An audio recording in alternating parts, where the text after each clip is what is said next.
I think the challenge of AI is that we have to think in completely different ways. We have to think in a completely different exponential way.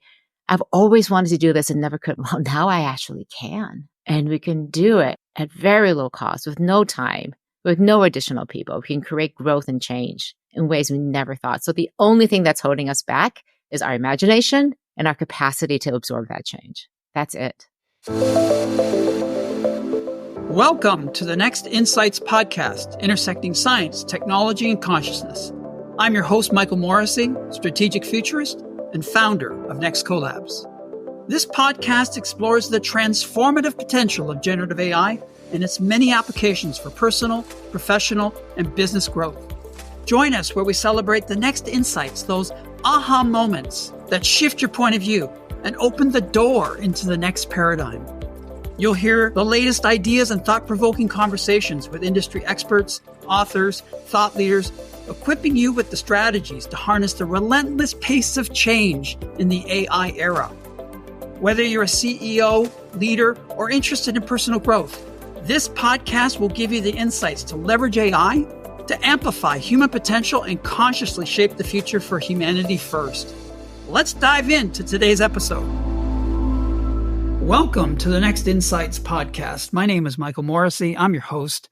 And on today's episode, Disruption Mindset and Dynamical Change with Charlene Li. Welcome to the show, Charlene. Really excited to have you here today. We met a few months ago through Gary Bowles in Q4 2023. Charlene is a longtime friend and colleague of Gary's. Gary is coincidentally the co-founder with myself at Next Collabs, and Charlene is a strategic advisor to our group. And together, we're all collaborating on a shared project and vision to enable or guide companies through this AI threshold to become AI-powered organizations and realize the next generation of your growth and business. Charlene is a New York Times bestselling author and speaker. She is a transformational leadership and strategy expert. Her massively transformative purpose, catalyzing transformation to maximize human potential. And she has focused recently on AI as a huge unlock moment for individuals and organizations that can't be ignored. She has 6 books, including The Disruption Mindset, Why Some Organizations Transform While Others Fail, and her 7th, Threats, Bets, and No Regrets, How to Create a Winning Generative AI Strategy, is slated for release in early 2024. The book provides a practical and timely 90-day AI strategy roadmap for organizations to transform into AI-powered orgs. Charlene is frequently quoted by leading media channels such as The Wall Street Journal, New York Times, USA Today, Reuters, and the Associated Press. She has appeared on 60 Minutes, the McNeil NewsHour, ABC News, CNN, and CNBC. She is a much sought-after public speaker and has keynoted top conferences such as the World Business Forum, World Economic Forum, American Society of Association Executives, South by Southwest, and Web 2.0. She's a graduate of Harvard Business School, and she currently lives in San Francisco. Welcome to the show, and I thought we'd start by just talking about, let's say, the overall theme for today's episode, the disruption mindset and dynamical change. And I'd like to break it up into 3 sections. Let's say, for the sake of simplicity, this triad, old, new, and next. Old or legacy would be the one-time disruption moment related to your book, which coincidentally was written in 2019. Fast forward to 2024, 5 years has passed. And I would say we've gone through 2 foundational kind of moments, the COVID moment and the AI moment. Those are massive sort of structural disruptions.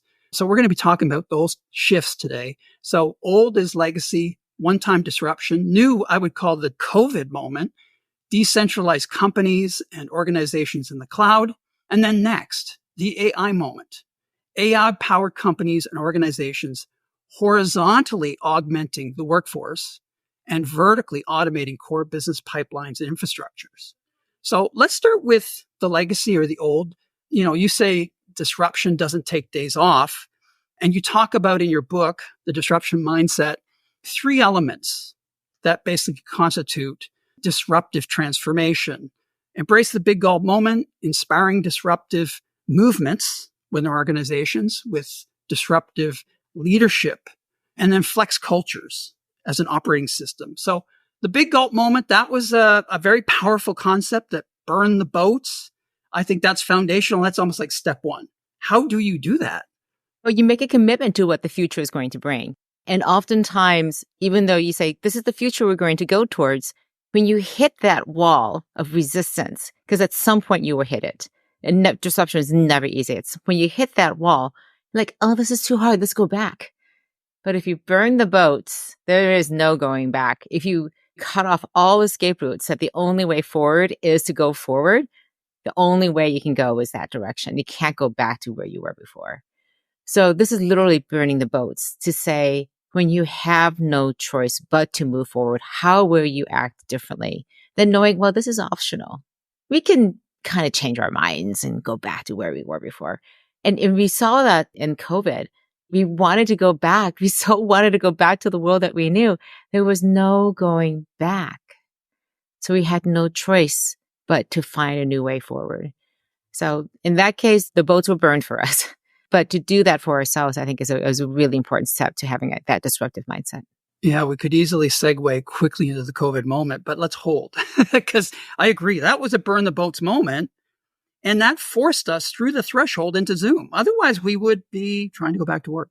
So you also talk about the idea of creating a movement within a company to create that kind of energy that's across the organization, across the company. And it really takes what you call disruptive leadership. And you also talk about, based on my background as a Jungian, you talk about the archetypes of these leaders and the kinds of leaders that are required to really lead a kind of movement within an organization, to create that kind of energy, to kind of like continuously kind of stay aloft amid the tendency to want to go back to comfort, security, safety, etc.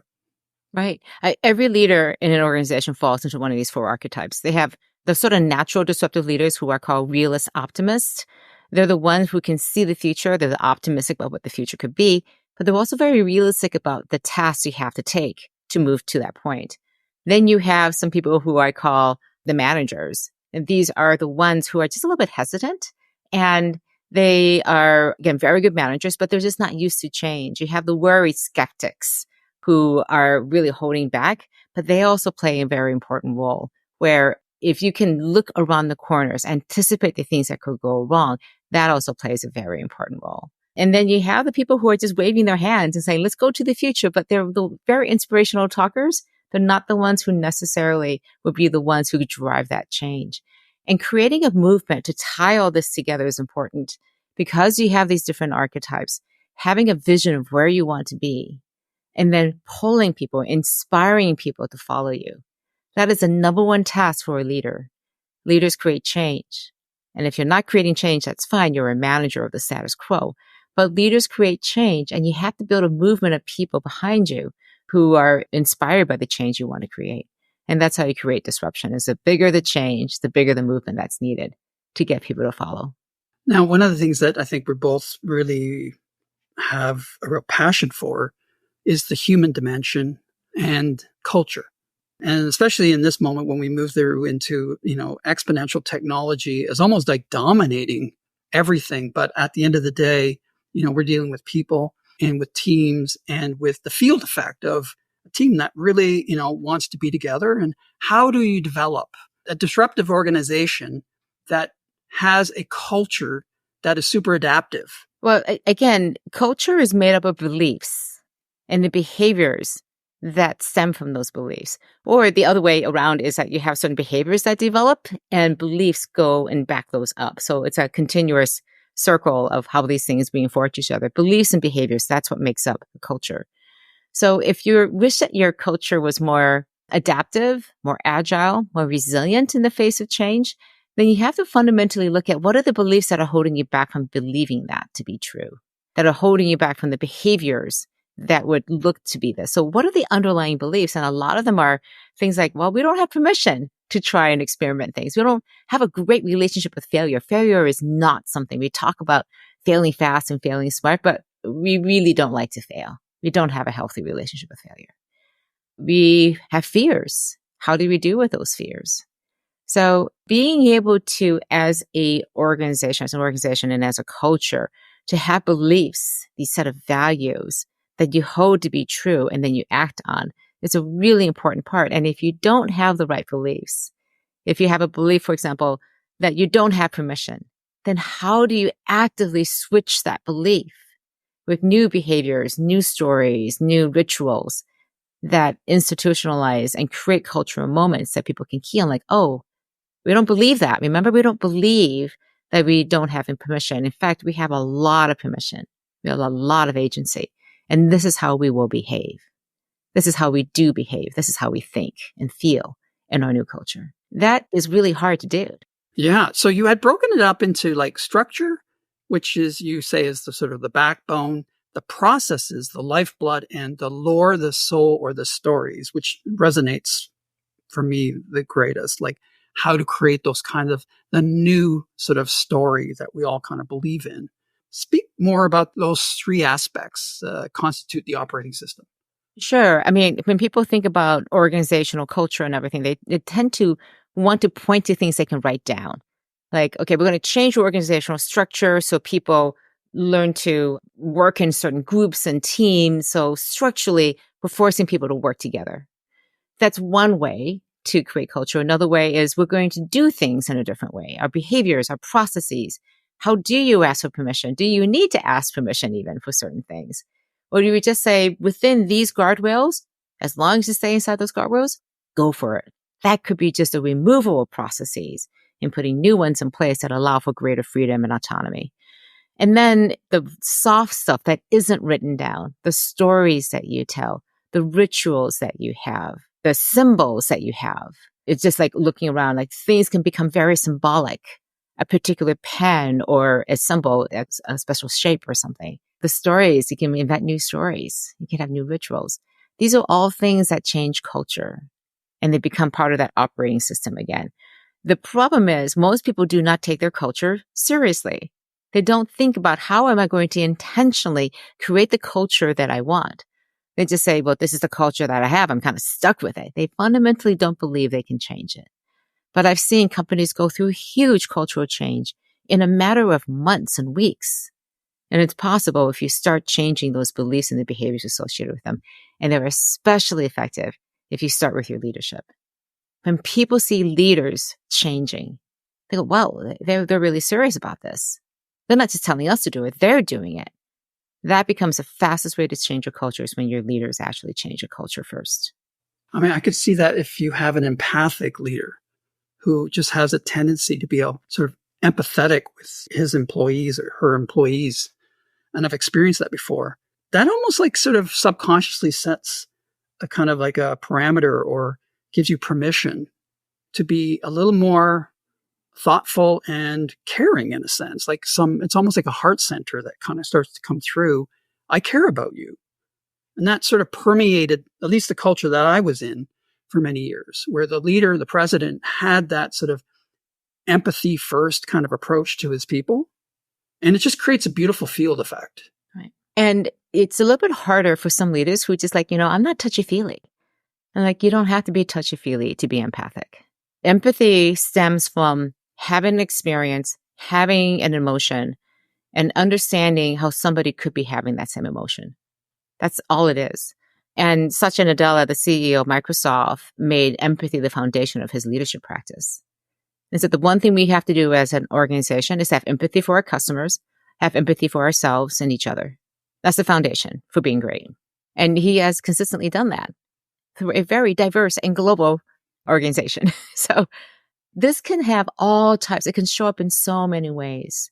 But it basically says, instead of leading from just strictly numbers, we're going to try to understand each other and feel each other. But it doesn't mean you have to show up in a touchy-feely way. You can basically lead the same way you've always have, but have a slightly different mind shift that can make a huge difference to how you show up as a leader.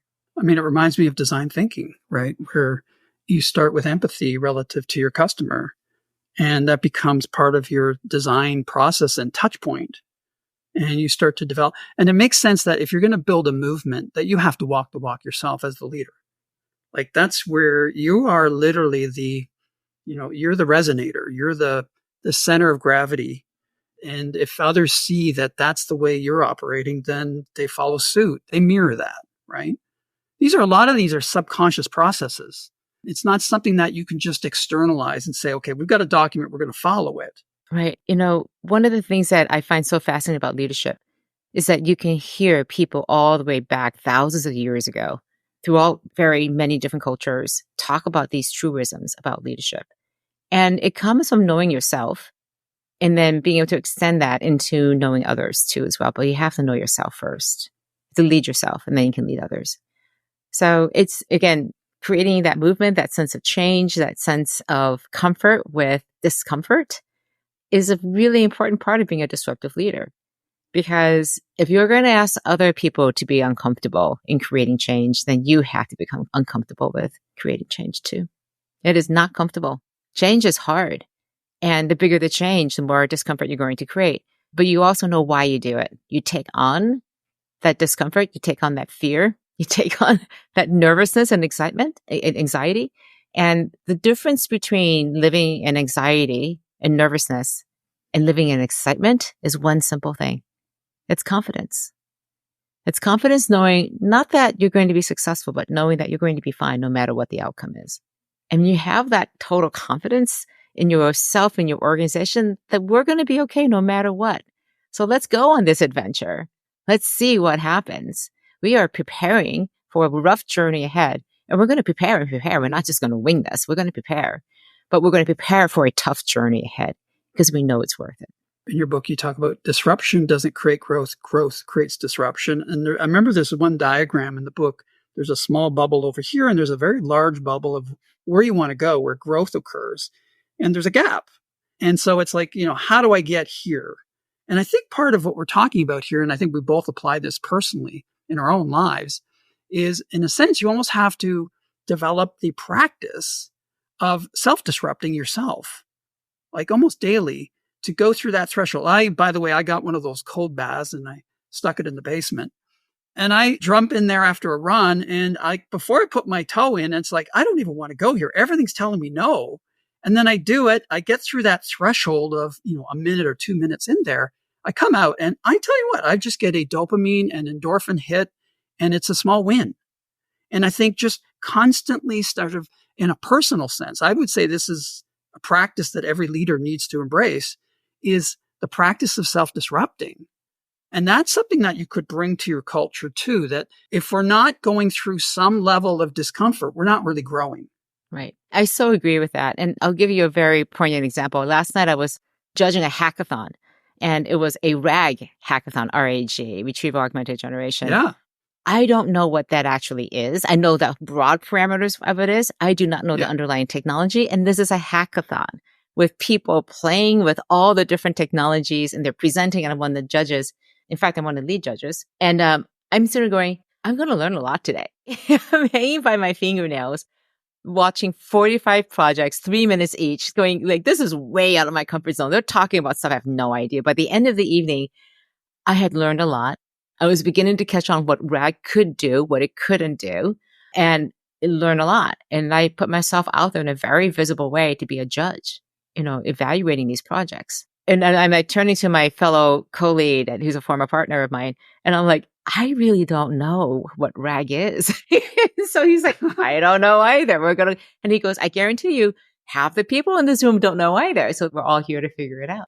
So it's like one big improv, right? It's, and I like doing these kinds of things because it increases my learning speed, my velocity of learning so much faster than if I were like, okay, before I go, I'm going to have to steady up. I have to feel comfortable. I know everything about RAG and the underlying technologies, how it's used. I'm like, I'm going to learn on the fly here. I did a little bit of research, so I knew a little bit more than I did before. And then went and I know so much more now of what the limitations are. So it's sort of trial by fire in some ways, and I wouldn't recommend it like constantly all the time. It's so important to be able to take breaks, to recover. Like any athlete, anybody who works out knows how important it is to work hard and push your limits to grow your capacity. But it's also incredibly important to have that recovery period. So what you find in disruptive organizations, they go through these cycles of stretch and then recovery, stretch and then recovery. But the reasons they can continuously stretch is that they have recovery periods. Because otherwise, stretching without a break just leads to stress. And that is not a recipe for long-term success. I mean, that's something that we can come back to at the very end relative to your AI strategy roadmap and how to break it up into smaller wins and have recovery built into that. So this is, it's a process. It's not a one-time fix, right? Okay, so let's go to new and the COVID moment and decentralized companies, distributed teams, organizations in the cloud. Next Collabs is starting in the cloud. If you've read Balaji Srinivasan's book, The Network State, cloud first, land last, but not land never, because eventually you instantiate these in different hubs all over the world. And the COVID moment, like burn the boats, we had no choice, but we got pushed into Zoom. And it was like the most amazing kind of proof of concept, notwithstanding the downside. It was also like we got pushed through into Zoom, into the cloud. I formed the Next Collective in 2019 into 2020 because that was all that was available. And here we are in this kind of moment where we're super connected in the 2D. We do miss the 3D. I flew to San Francisco recently. We met in the 3D, and I think that was very transformative, right? When you can hug someone and you see them eye to eye, that there's a whole nother level of trust that gets kind of like grounded in the relationship building process. But it's just as Keith Ferrazzi says, let's not go back to work, let's go forward. He was preaching that all through COVID. I'm going, absolutely, I see this. This is happening. And it did happen. In my world of architecture and city building, most central business districts in North America have to go through major transformation and become mixed-use districts because the towers are half empty and the retail base is dying. And I think it was an unsustainable model anyway, this kind of like separation of work, life from everything. At the same time, we need that sort of 3D touch point. So how do you see the COVID moment and sort of the disruption mindset?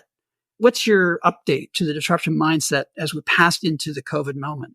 A couple of things. First of all, the disruption mindset virtually or in person is really similar. The difference is we build trust and connection in many, many different ways.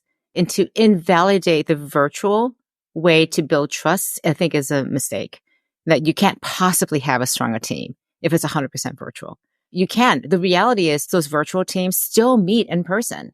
They really do try to get together once a quarter or annually or something, or they have hubs or something, because they all understand the importance of that in-person connection, not to necessarily do the everyday work, but to build trust and connection and that connective tissue, because we are very visual animals by nature. We understand things in a spatial space. So when we can deepen the relationship in that way, it becomes just even stronger. Now, that doesn't mean that relationship can't be strong and develop. There are people who have deep, deep relationships. I was looking back and I've written every single book virtually with my collaborators. Every single book. Even back to 2007, 2008, for my first book with Josh Burnoff. He was in Boston. I was in San Francisco. And we wrote the book completely separate from each other. Now, we had the benefit of having worked together for 8 years. Most of that side by side. Actually, no, most of it was not side by side. A lot of it was virtual again, but we had worked together. We had lived life. We had gone through ups and downs over those 8 years. I had managed him. He had managed me. We had both yelled at each other. We had both shared wonderful laughter moments together. We had lived life. And so our relationship was solid when we began writing a book. And so I look at these things that say we have to have this or we have to have that.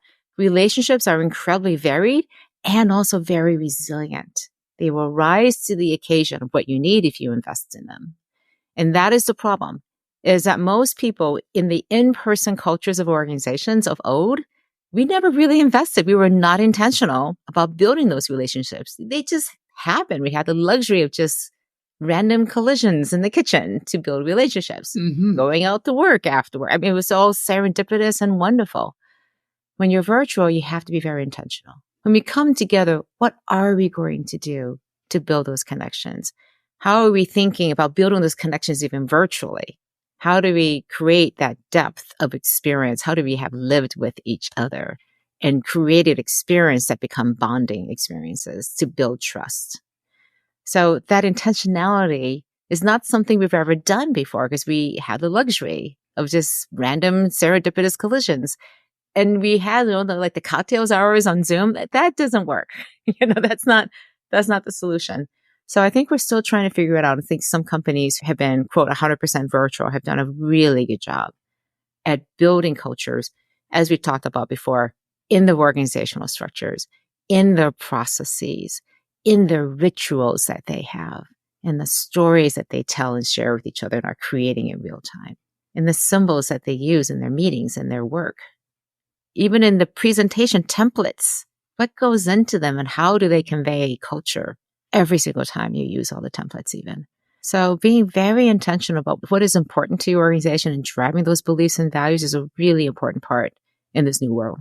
Yeah, it's like we have to design for this sort of digital version. We're going through that threshold. I would call it phygital, where physical and digital are merging. In architecture, in the city building, we talk about third spaces.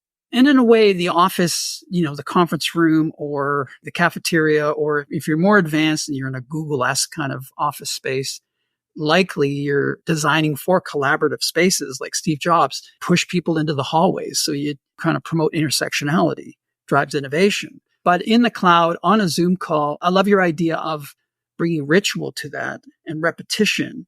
Now, one of the things I'd like to ask you is, for example, with Next Collabs, we're starting to meet every single day for an hour touch point.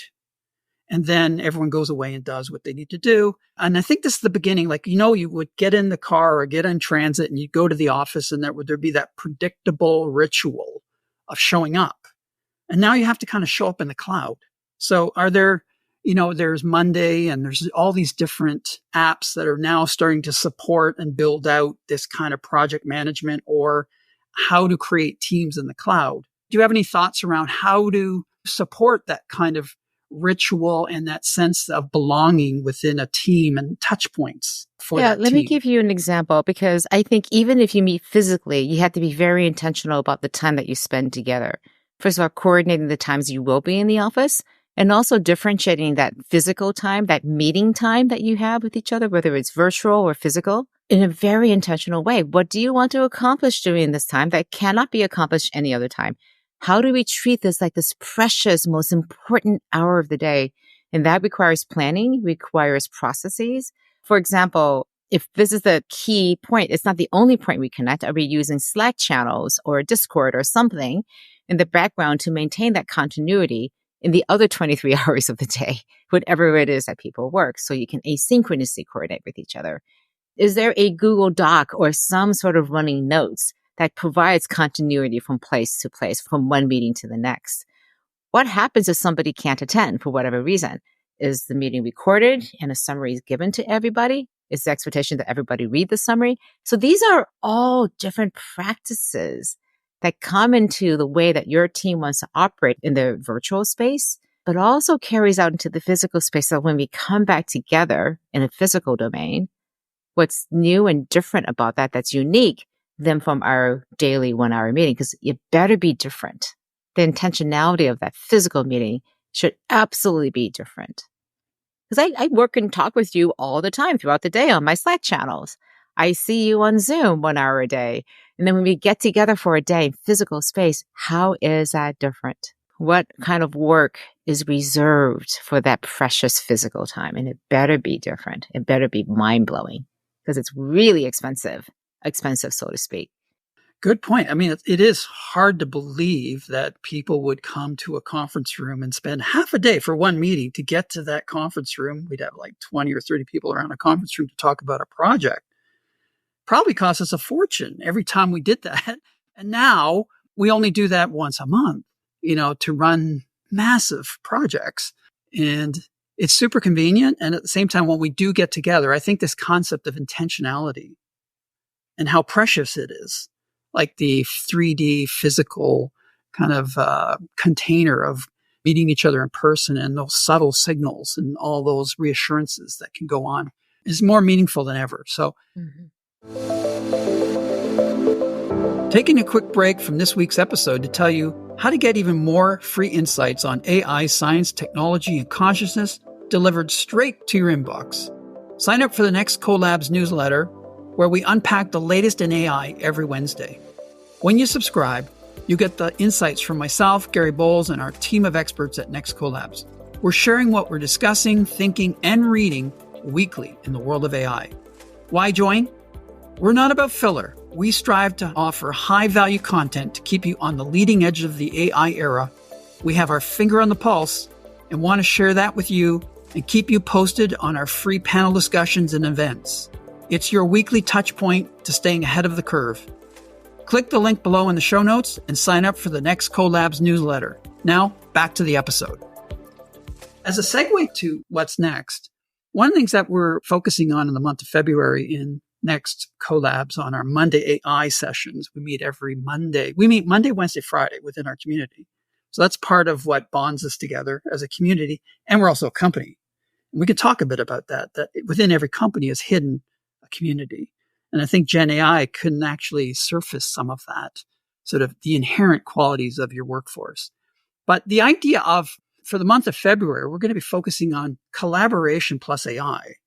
And I happened to be on a really powerful Miro board presentation that they had the past week where they were talking about AI and storytelling on Miro board. There had to be about 100 people all on the Miro board, all at the same time. And I thought to myself, that is the next gen of how we're going to connect. Because if we can all kind of like tune up and train up on these tool sets individually, I think we've all been doing that in 2023. I think the theme for 2024 is the power of what happens when a whole team is trained up on these tools and then they function as the field effect of collaboration. Now you've got an AI powered team. That's the next level up. So let me preface this by saying next, the AI moment, November 30th, 2022. I think we knew it as kind of like, the pioneers. We go, hey, by the way, that just happened. That was a Renaissance moment. That's just not just any old moment. And then AI-powered companies and organizations horizontally augmenting their workforce with AI tool sets and workflows, and then vertically under the hood, automating core business pipelines and infrastructure. Let's talk about your thoughts. The disruption mindset 2019, fast forward to 2024, the continuous disruption mindset? Is that the new update? Yeah. The thing about the disruption mindset, I pointed to single points in time that were extremely disruptive to organizations. And the reality is that you go through multiple disruptions, you go through multiple crises. Back in January 2023, one of the words of the day that was put out there was perma-crisis. And I thought that captured the moment perfectly because it feels like we're going from one crisis to the next. It's never ending. And we used to say, well, as soon as we get through this, we can focus on everything else. There's no getting through it anymore. And so when you are in a situation where you are constantly thinking about just managing disruption, it becomes a way of life. I've mentioned to you, Michael, that I try to make disruption a part of my life every single day. And so when new disruptions come along, I'm like, oh, I know what this looks like. I know what it feels like. And I have the confidence to get through this. And when you can do that as an organization, what AI does, it creates such a level of disruption because now every single person in your company has the ability to use this incredibly transformative tool to disrupt themselves, to disrupt the ways that they have always done their job, to automate the tasks, to get rid of repetitive tasks. And if you release them to go and experiment with that, they will find all the use cases that make sense. They will make very good use of the $20 to $25 a month that you need to pay to get them to ChatGPT, ideally the Teams version, so that it's all behind a firewall. And you can just let them go for it. You have, training, you have all the guardrails. But as I like to say, if you want to go fast, like super fast, have really good brakes. Then you can build the fastest engine knowing that at any point you can stop if needed. So when you have really great brakes, you can go fast like the Formula One drivers. So great brakes gives everybody reassurances that we are going to be safe, gives you the confidence, again, to try a lot of things, knowing that a lot of them are not going to work, but some of them might actually work. And if every single person in your organization can do this and use these tools to become superhuman, to have superpowers, which is what it really feels like. It's like, wow, I never thought I could do this. I can actually do that. I can have a collaboration with 100 people and use AI to bring out all and surface all the ideas so that 100 people can have a conversation at the same time instead of one person taking a turn. And what inevitably happens is only 10 people talk. Now, what if you could listen to everybody simultaneously across the entire organization, listen to every single customer and be able to have understanding to use that to make great decisions? Totally changes the game. So I think the challenge of AI is that we have to think in completely different ways. We have to think in a completely different exponential way. I've always wanted to do this and never could. Well, now I actually can. And we can do it at very low cost with no time, with no additional people. We can create growth and change in ways we never thought. So the only thing that's holding us back is our imagination and our capacity to absorb that change. That's it. Fascinating. That is, I mean, you talk about what's next. We've never had it at this speed, at this capability. Yeah, I think that's one of the things that's very remarkable about this moment. I always use the example of the Renaissance, which wasn't until the 19th century that they actually named that era. Can you believe that? Like, at post-rationally, historians said that was the Renaissance era. That was a big shift from the medieval to the Renaissance. But this one, we know what's happening. We're right in it. Like, this is a phase transition. And we're kind of aware of the phase transition that in your recent LinkedIn session with Jeff Maggio-Incalda, from the CEO of Coursera, I had one of those insight moments this past week when I saw your discussion with him, AI as your thought partner. And that just kind of just blew my mind. That's such a simple way to describe this phase transition that we're going through in real time, in this moment, because we're adapting to having a thought partner. For me to do an RFP, if you said, okay, Michael, it's time to do an RFP, literally my energy level would drop, right? And then I had this moment where I thought, oh my God, I could use ChatGPT to do that RFP. And my energy just lifted, took a bunch of just random thoughts around what needed to be in there, dump it in there. And Jeff described the same process as the CEO of Coursera. That's what he did. And suddenly I find it triggers a flow state almost immediately when it brings it back organized for me, all those jumbled thoughts. And it's like the heavy lift, the 80% has been done by ChatGPT. And then I say, make me an image, right? And it makes me an image. Then I say, let's bring it over to Canva, and Canva's now AI powered as well. So you don't even need to know Photoshop. You can make images and you can also edit images. So now everyone becomes a content creator. I think this is such a powerful moment of, a huge unlock. And I think it applies, and this is your idea, that this is a good news story for your workforce, as opposed to, as you know, there's a lot of fear out there. Like, this is like archetypal fear at the most, base level, that everyone's worried they're going to have their jobs automated away. What are your thoughts around how to navigate that? I think it's a very real fear, because you can see that AI is going to do your job better than you. But the reality is, if you look at the tasks that you do, the actual tasks, it will automate a lot of those, but they'll be automating it for you. There are some things that they can't do very well still.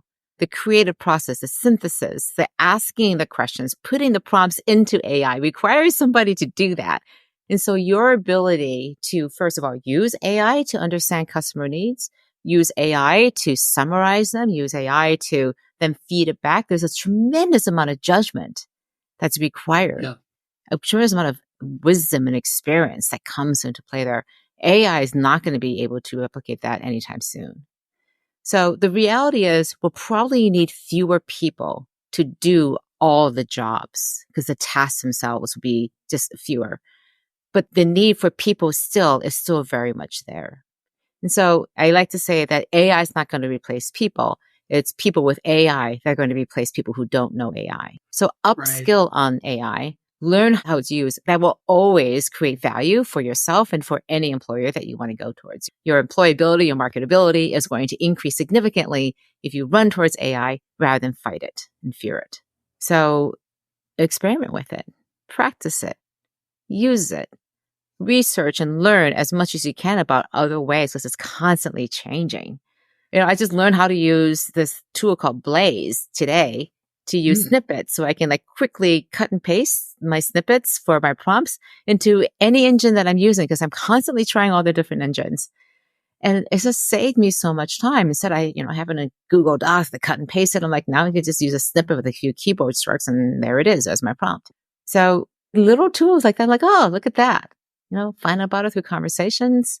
I have working groups and mastermind groups that are focused on this that meet once a month. Yeah. I read constantly around newsletters and listening to podcasts, constantly learning and experimenting and trying new things and discarding other things that don't work. So that's what's required in this next. Little aha moments when you get those little wins. Like this morning, I had to demo the new add-on with ChatGPT 4 and the GPTs that you can sequence now, right? And ran through an entire kind of script of different GPTs in a sequence, effectively kind of created a screenplay, a bunch of images on how it could look, and a whole dinner around this within a few minutes, and showed an entire audience this kind of workflow. It's just like sort of transcends, in a sense, the heavy lift that would have been required to even approach this. You'd probably have to hire a bunch of people to get it done. It's like beyond your sort of limitations. It opens it up. It's a huge unlock moment. Now, relative to, your 90-day AI strategy roadmap and how you look at this sort of big picture as you approach, I would say this is like an architectural project, like the horizontal augmentation and the vertical automation of your company. How do you approach something as big as that? It's like cutting the Gordian knot. Where do you begin? Because it's all tied together. Like, do we start with this and use cases? The biggest question I get from everybody is, what's the ROI of generative AI? And I go, that's the wrong question to ask. The right question to ask, what is the transformational power of generative AI to support our competitive advantage or that might potentially threaten it? How does it impact our business strategy? How do we think about generative AI as an organization based on our values and our purpose and mission and our strategy? So those are the right questions to ask because it is such a transformational technology that unless you understand how it could potentially transform your business or not, but I bet you it's going to be more on the transformational side. Unless you take that perspective, you're going to chase all these rabbit holes of individual use cases and wonder, like, what's the ROI? It's the wrong question to be asking. If you could fundamentally change the way that you serve and create value for your customers in a completely different way, because AI allows you to create products and to deliver them in completely different ways that creates value for your customers. And frankly, their expectations are changing too because of generative AI. You better be looking at what those prospects are. And what's the ROI? It becomes irrelevant because if it's going to create you some significant competitive advantage, you will invest a huge amount because you know the value is going to be there. Mm. There's that, because we know we're in a phase transition, it's like we get to play with before and after. It's like right next to each other. There's no process in the middle. It's like literally we get to see before and after. And I would almost suggest that, you should be looking for what is that? There's almost like redefinition or the next generation of your company. So for example, if you're an auto company, you might have shifted to becoming an auto company that is doing electric vehicles, but you're still producing vehicles. But I think the bigger shift would be we are now a mobility company. Okay, now that is the next generation of your company because it's much more open to a kind of like a diverse array of applications versus, kind of a one sort of solution that was almost in the sort of old factory model. The new factory, the new kind of model with AI is that it's more like a mobility company, much more broad, high chunk in a sense. I think that's part of the shift that's required to see a bigger picture, a bigger opportunity. It's defining what you said before, having empathy for your customers and deciding from a design thinking process, what problem are we deciding to solve? And before, auto companies would say, we're in the process of like, how do we build a better car for people? The car that they want. Now it's like, no, actually the problem we're solving is getting from here to there. So it's digging down deeper into what is a fundamental problem we're trying to solve. And so when I ask people, what is your business strategy? How do you create value for your customers? What's your sources of competitive advantage in delivering that value? And that really calls into question, like, okay, what are the assumptions that we've made? What do we hold to be true? And do they still hold true in a world with generative AI? Or do we need to up our game here and develop new sources of competitive advantage? Because I look at myself as a thinker, as a writer, as a thought leader, analyst, and I realize I'm chump change. Because if you want to know how I think about something, all you have to do is go into ChatGPT and say, you're Charlene Li, answer this question. It'll answer just like me and probably better than me because it knows everything that I've written and said better than I can remember what I've said. So what's the value proposition for me now if you don't need me anymore? Interesting. So that was the existential question I had to grapple with a year ago. It's just like, wow. And I sat down and I realized like 70% of the tasks that I do are going to be automated. And I'm like, thank goodness, because they were just mindless tasks that are, part of research and writing and just reading and summarizing and then writing some more. And it's so much faster and easier now. And the 30% have everything to do with how I bring a new perspective on things. What hasn't been said? What have I not said? What have I not thought about? How do I think things in different ways? That is my source of competitive advantage, is that I can think and process all the information that's out there and draw new and different insights that create aha moments for people. That is my source of competitive advantage. And generative AI cannot take that away. As long as I keep coming up with fresh insights and I use generative AI to just do that better and faster, and that pace is accelerating so much better than it could be in the past, I will be able to stay ahead of myself. So I'm literally racing against myself to create value for my clients. I mean, you're the curator, right? You make good choices and you steer it. That's our job. And I think our generation is in a great place in the sense that we've got the base of the pyramid, like a lot of those skill sets established. Then we get to have Gen AI on top of that. To me, that's huge. If you actually haven't had those skill sets initially established, I think that's going to be challenging. That's a whole nother conversation. The last thought I had was we would be remiss if we didn't talk about safety and guardrails and, the existential threat. The opportunities are huge. In our own community, we talk about the idea of optimistic dystopian, like you have to hold the opposites here. This is very, very important. We're doing thought leadership. That's really important as well, because ultimately this is just one of those moments, very rare in history, where science and philosophy kind of like come together and go, everything we're doing has an existential impact on humanity. So when an organization or a company comes to us and says, like, I love the concept and the promise of an AI powered company, but I'm concerned about safety. How do you navigate that? Well, I asked them, when was the last time you had a discussion around ethics and responsibility in your organization? The answer is usually never. We typically don't talk about these kinds of things. Like, what does it mean to be ethical? Are we just ethical? What does it mean to be responsible? Are we just responsible? And so I'll give you an example. I was working with a firm earlier this week on a strategy framework for their AI. And a question came up that said, well, how much should we disclose to our clients that we're using AI to deliver the output? Because if they knew that it took less time for us to process all this data, they may be inclined to say, we're going to pay you less. But we could also argue that because we're using AI, it's a special tool set that nobody else has, and we have this data, you should be charging us more because the insights that we have are going to be deeper and better and more personalized to you. But you can see it both ways. What should we say to our clients? Now, do we tell them or do we not tell them? And my answer to them was, what does your ethical and responsible AI framework and principles inform you about that?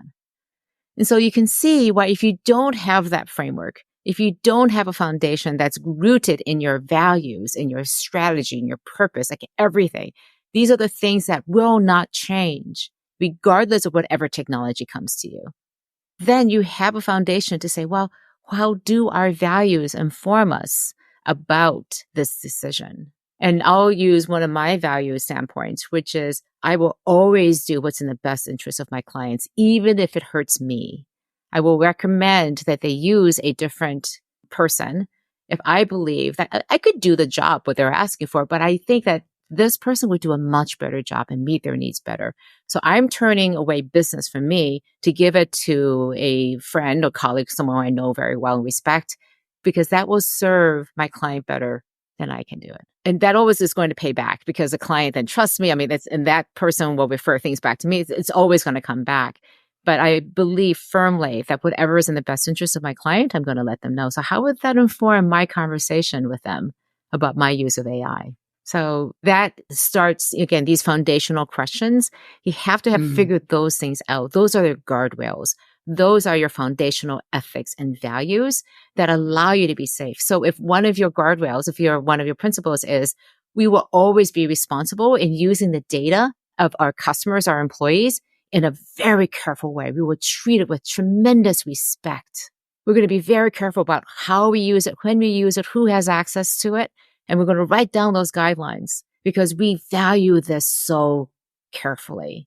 It's really important us to protect these assets that we have, to protect the relationships. Because if we ever broke that trust, it would be disastrous for us. So we're going to be super safe. Now, if that is clear as the intention and it's reflected in everything that you do and the training that you have and the respect of how you enter into using that data, when you talk about that data and how it's used, that's how you ensure that you're going to be safe.